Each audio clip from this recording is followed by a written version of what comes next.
이재명 대통령 내외가 유엔 총회 참석차 방문한 뉴욕에서 도널드 트럼프 미국 대통령 주재 환영 만찬에 불참한 것을 두고 정치권의 공방이 뜨겁습니다.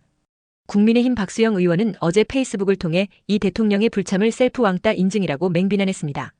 박 의원은 관세 협상 매듭을 위해 트럼프 대통령을 만나 설득하고 140여 명 주요 정상들이 모인 외교 지평 확대 기회를 스스로 포기했다고 지적했습니다.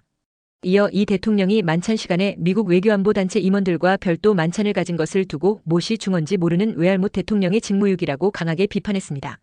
한편 이날 만찬에는 일본, 호주 총리 등 주요국 정상들이 대거 참석했으며 일각에서는 관세 협상 타결 전 중요한 외교 무대를 외면했다는 지적이 나오고 있습니다. 이재명 대통령의 대선 공약이었던 금융당국 개편안이 전격 철회됐습니다.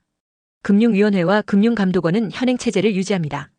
더불어민주당과 정부 대통령실은 25일 고위 당정대 협의를 열고 금융위의 정책감독 기능 분리 금융소비자원 신설 등 금융당국 개편을 이번 정부 조직 개편안에서 제외한다고 밝혔습니다. 철회 배경으로는 경제위기 극복을 위해 금융조직을 6개월 이상 불안정하게 둘 수 없다는 점을 들었습니다. 또한 국민의힘이 정무위원장직을 맡아 후속 입법이 지연되고 필리버스터까지 예고되는 등 정치적 난항이 예상된 점도 영향을 미쳤습니다. 이로써 금융권의 비대화 및 이원화 우려는 일단락되었으나 정부가 급작스럽게 공약을 백지화하며 정책 혼란을 자초했다는 비판도 나오고 있습니다. 다만 검찰청 폐지, 기재부 분할 등 다른 정부 조직 개편안은 민주당 단독으로 본회의에서 처리될 예정입니다. 국회 법사위원회가 법안 심사의 최종 관문이 아닌 여야의 정쟁 전쟁터로 변질됐다는 비판이 커지고 있습니다.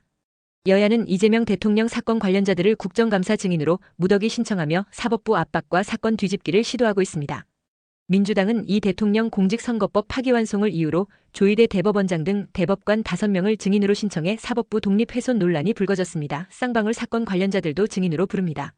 이에 맞서 국민의힘은 이 대통령 대장동 사건 관련자와 문재인 전 대통령 등 전 정부 사건 관계자까지 증인으로 신청했습니다. 법사위는 법안의 최종 체계 심사라는 본연의 기능을 상실하고 다수 의석을 앞세운 무리한 입법과 강성 의원들의 정쟁만 난무하면서 상임위 위의 상임위라는 위상에 추락하고 있다는 지적입니다.